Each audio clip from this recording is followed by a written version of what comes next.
I'm Paul. I'm Landon. And you had a daily announcement. Any second and third quarter art students who had work on display can stop by the art room before or after school during East time any day to pick up their artwork and take it home with them.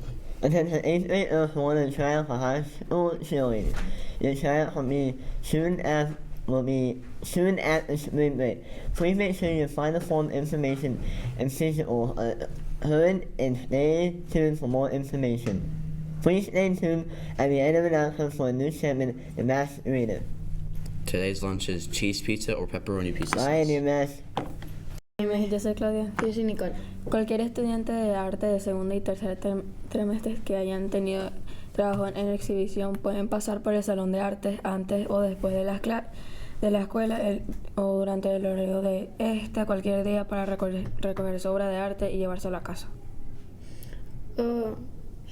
Atención a las niñas de octavo grado que quieran probarse para ser porristas de secundaria.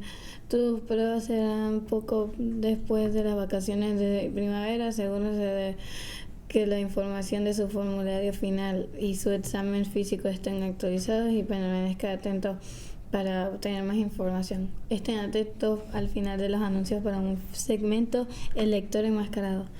Hoy de lunch hay pizza. Chao, Nimas. Hi there, Millers. March is National Reading Month, and to celebrate, we have a lineup of masked readers. Can you guess the reader in the book title? Let's watch and listen.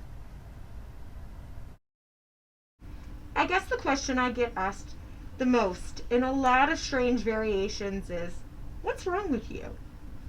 People often want to know if I'm sick, or if I'm in pain, or if my condition can be fixed. So I prepared two answers. One that is polite, but kind of wordy, and one that is a little smart-mouthed. To those who are genuinely concerned, I push a button to say, I have spastic bilateral quadriplegia, also known as cerebral palsy. It limits my body, but not my mind. I think that last part's pretty cool.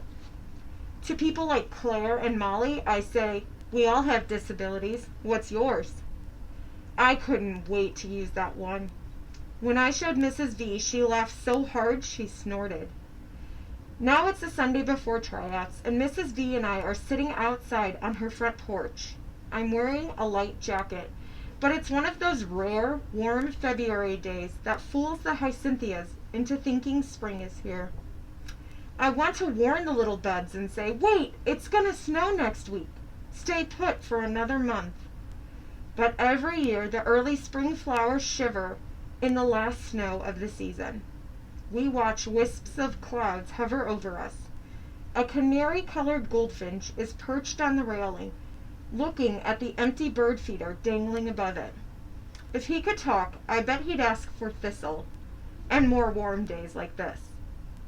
What would you do if you could fly? Mrs. V asks as she glances from the bird to me.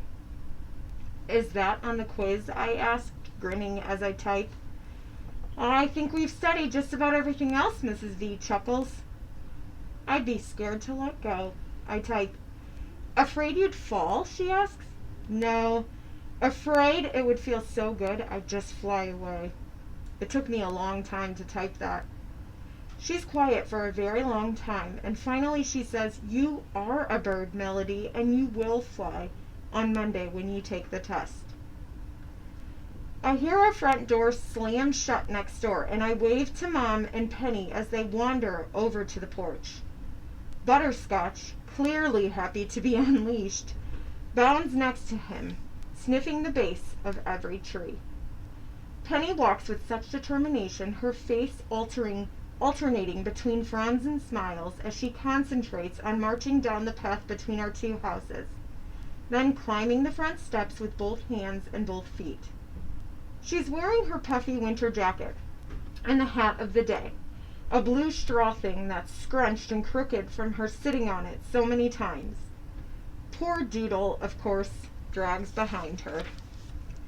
Dee Dee, she cries as she finally gets to the top step. I'm still boggled by how easily she does stuff. I touch the sleeve of Mrs. V's dress as I think about what she asks me.